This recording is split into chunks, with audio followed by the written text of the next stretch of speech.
Welcome, it is Mark here, founder of Make Him Yours and creator of the Find Love in 5 Steps system. And I've got Belle with me today. Belle, do you want to introduce yourself? Hello, I'm Belinda. I'm the founder of B.Loved. I'm a love and empowerment coach. And so together we want to talk about a topic that's a really big one today. Yes. It's how to handle your breakup. What do you do? What can you expect? A few variations, what if he's doing this or what if he's done this to you? We're going to go into how to handle those emotions so you can get through what's going to be such a tough period. First thoughts, Belle, day of the breakup. Emotions are just going to be swirling, absolutely swirling. It's not a good feeling on any level. No. How do you handle that day, or what advice do you have? So a breakup is like grief. Going through the stages of grief. Yeah, we talked about this, yeah. So anger, denial would be the first 2 stages. And I think essentially when you're waking up in the morning, you've been, I don't know however long it's been, but the first thing you kind of do is pick up your phone and go, I'll message him or I'll message her. Yeah, and they're not there anymore. And it's like you almost wake up expecting them to be there and they're not there. And that first day you just have that sort of horrible, like you said, denial feeling where it's like, this isn't real, and it's just going to be swimming. Those emotions are going to be so sort of overwhelming.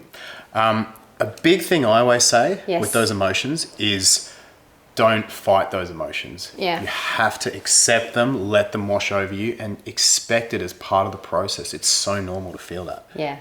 Take time out for you. And one big thing I say is don't stop it, swap it. So instead of texting your ex-partner, message your friend.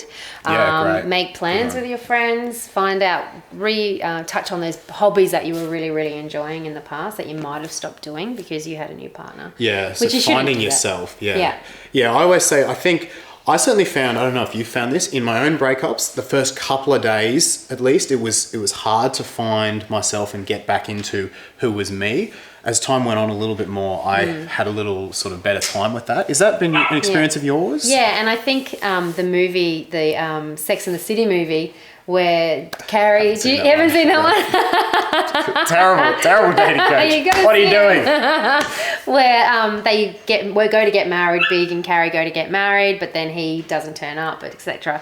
And then she spends a week in bed with her friends. So if that's what you need to do that.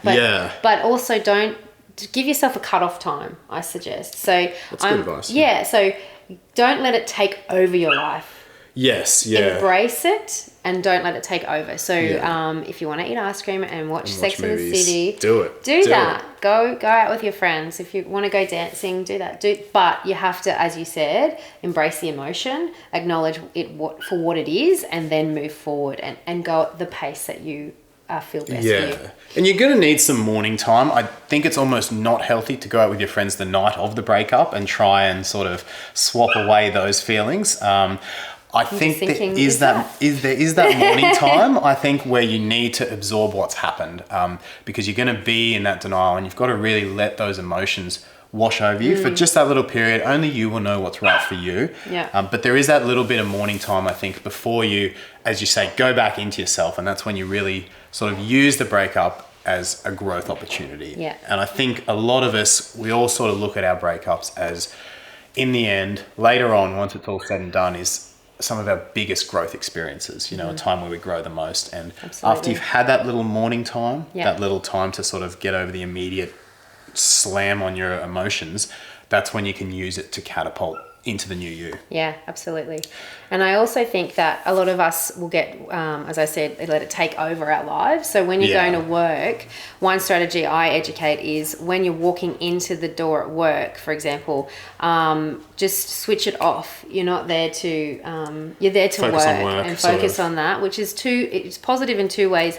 Firstly, it means that you're going to get the job done and you're not going to be upsetting your co-workers, which you don't want to be affecting doing that. the rest of your life. And secondly, it's going to help you move on. So when you're focusing on work, you're not actually focusing on the emotions that are bringing you down, and it will gradually actually help you to move forward. You focus on work for a week and soon it's been a week and some of those emotions have dissipated. Just on emotions, I wanted to touch on anger. Yes. I think accept your emotions, accept the sadness, accept what washes over you. One emotion that I think can be really toxic is anger. I sort of use the metaphor, if you hold on to your anger, it's like drinking poison and then hoping that person will die. Yeah, absolutely. It's really, it doesn't serve any purpose, and it only hurts you to hold on to anger. It is poisonous to you. Yeah, so I always say, let go of that anger. And that's in two ways, not just for you emotionally and how you're reacting and feeling about the situation, but it's also how you're reacting to him or her, the person that you've broken up with. So what I mean by that is if someone is breaking up with you, or you're breaking up with that person, the way in which you handle that breakup is what's the word? How in which you'll be perceived. So if you're being really toxic and rude and angry at that person, they're going to be justifying the reasons why that is a breakup and making you look bad. And essentially, you don't want to look bad. You want to be a good person despite the situation. Because if you're breaking up with someone or being broken up with,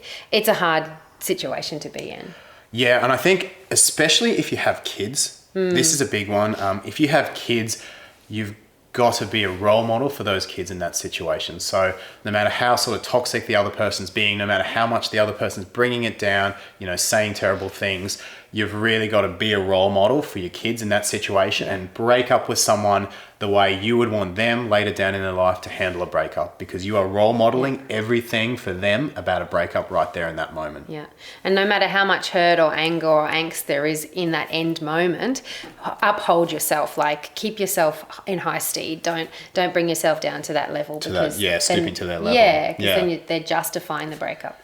So we had a couple of questions come in. First one was, what if you've been cheated on? What if it's just so hard to let go of that anger? What can you do in that situation? Yeah, so cheating is a really interesting topic, which we've done a video. We've got a vlog on that too. I'll put it in the description. Yeah. I'll put it in this one. Have a look at that. It's awesome. So cheating is really interesting. And I think if you've been cheated on, the one thing that you need to take on board is the fact that it was about them. It wasn't about you. So their cheating was to fulfill their own needs, not because they didn't respect you or like you. I know it's disrespectful to do that, and it's very hard to sum that up in this video. It was a shit way for them to handle a really shit situation. Absolutely. Basically, you can't take that responsibility on. Yeah, so that's not for you. So don't take that emotion on into the next relationship, because if you're feeling like you're not worthy and you go into another relationship after being cheated on, you're going to put that blame or expect that to happen again in the new relationship, which is not healthy. And you'll almost attract it again, won't you? Because you'll go, well, if you go men are cheaters, and if you let it generalize and sort of poison your thoughts on relationships, you'll actually sort of reinforce your own thoughts. You'll actually make it true by attracting people who fit your beliefs. Limiting beliefs. And I educate on reducing your love block, removing your love blocks. So, and that's one major one. So what you believe is what you perceive. Definitely, so please get rid of that emotion, because it's not real. You're amazing. Another question we had was texting. So what if someone out there wakes up and all they want to do is text their ex? All they want to do is just make things right. So say he broke up with you and you wake up the next day and you're like, I just want to text him right now. So that's normal for everyone. So normal. Everyone wants to do that. Yeah. Every breakup I've had, it's just like, God, I want to text her. Ladies. It's true. Don't underestimate how much we hurt during breakups. My last breakup, I was shattered. I cried for days. It was just the worst thing, that worst experience I've had. It was just awful. Which is what makes us so passionate to help people to get over their exes, which is, So men do hurt too, ladies. So don't think that they're not. So be respectful of their feelings as well. I was just going to say, I think one thing I've realized is that women often more so have people around them to confide in. They often have girlfriends and stuff. Yes. I think for guys, you were the confidant a lot of the time. It was the girl was the one, or the woman was the one he could be vulnerable with. And so when she kind of leaves, he's like left shell-shocked because he has no one to talk to. He's not going to go and cry to his mates. Very few men are going to do that. Yeah. So which I wish they would. Really, be more open. Yeah, we should change that. Going. Yeah. But guys will sometimes get in this shell where they're just like, who can I talk to? And the pain sort of absorbs a bit more inward and lasts. It just keeps going. So yes, guys definitely feel that too. Yeah. So what was the question? We got a tangent there, didn't we? Jesus. We were talking texting. Texting, All you want to do is text him. Yeah. So don't I want you to be strong in this. So if you feel like texting him the next day, just don't. There might be some slip-ups, and that's okay. You're normal. You're human. We all do it. Don't judge yourself. Yeah. If you do it, you do it. Yeah, but don't make it consistent, because not only are you delaying the getting over that feeling, you're also annoying him or her, and that you don't want to annoy people, and you just want to start your own journey again. So what did I say? Don't stop it, swap it. So text a friend, text your mum, text your mate, do whatever you need. I like that. Yeah, every time you do it, you kind of reset the process a little bit and the emotional coping, because you get more access to them and you get that kind of mental high from hearing from them, and it does reset that process. You will want to text him. You will. So stop fighting that. It's going to happen. You're going to want to text him. Tomorrow you're going to want to text him. The day after you're going to want to text him. And just her. accept that fact. And her. Yeah, and her as well. Accept that and then find a different action. So like Belle says, text a friend, go out, do something else. Do whatever you got to do.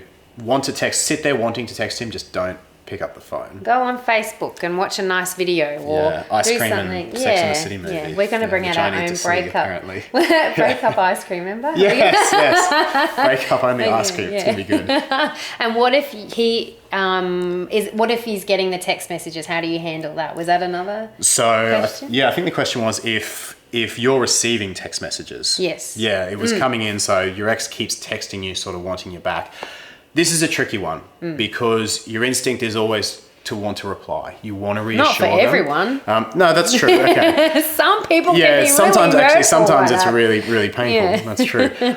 But, what do you do? Because you feel cold ignoring them. What I recommend is you've got to give them sort of one really nice, firm text, but also make clear that that's going to be it. So whether it's, hey, hope you're doing really well, look after yourself, talk to your friends, wish you all the best. This is going to be the last you're going to hear from me for a little while. So make it clear, and then after that, no more replies. Stick to no matter what they say. Yeah, it's like in the situation. I don't know if this is right. When you discipline your animal and you tell it don't do it, and then you let it happen again and again, it's going to keep doing it. So if you're firm with it and you do it, the lesson will happen. It might take 2 weeks, it might take 3 weeks, but actions. Consideration, compassion, and firmness.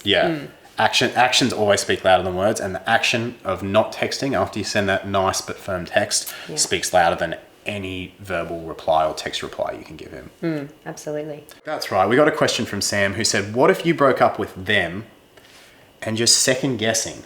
So what if you were the breaker up and you're second guessing your decision? Yes. Thoughts? I think the first thing you've got to think about is the circumstances and the reasons why you broke up. I agree. And work out what are the reasons. Is it circumstance? Because I actually think circumstance is the one thing that you can overcome. When you say circumstance, what do you mean? Living separately, things where you have to move or things like that. Logistics almost of the relationship. If you've lost a job, things like that, sort of, circumstantial stuff that you can fix. Personality traits, not so much. Harder. Compatibilities, harder again. The other one that sometimes is if you both make a really snap decision after it's been going well and you have a massive fight when things have been otherwise well, and then you make a quick breakup.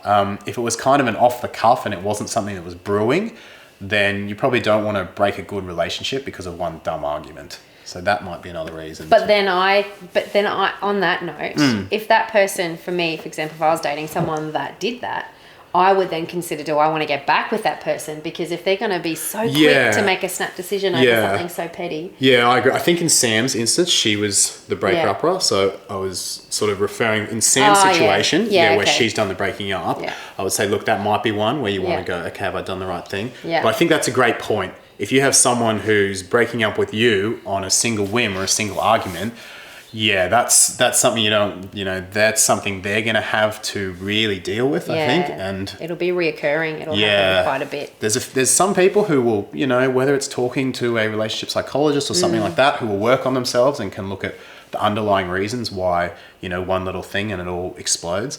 But I totally agree in general. I think that can be a dangerous situation if someone's doing that to you. Yeah. But if you feel like you've made the wrong decision, whether you're a guy or a girl, don't let ego get in the way. have that conversation. Yeah. Because you don't want to regret not having that conversation. So really look at those reasons, like you were saying. What's the real reasons? Be brutally honest. Talk to your friends. Yeah. I think get feedback from your friends. Be brutally honest. You need someone outside the situation, probably a few people. Let the emotions calm a bit. A little bit, give it a couple of days to sort of wash away the immediate storm and really take an honest look at the reasons. And if it's just because you're missing that person because you're lonely, but compatibility wise it wasn't there, then you need to stick with your choice. Yeah. Well, thanks, Belle. Thanks for joining me today. Did you want to tell us about your social media and webpage and stuff? Yeah, sure. Fantastic. So you can find me at 𝐵�loved.com.au. My Facebook page is Belinda Love, and my Instagram is belinda.loved_coach. It's a bit hard, that one. There's a bit going on there, isn't there? This is Mark from Make Him Yours. Don't forget to subscribe to the channel. I'm going to have Belle in for more videos. She's lovely. I love working with her. Me too. Thanks, Mark. We'll see you very soon.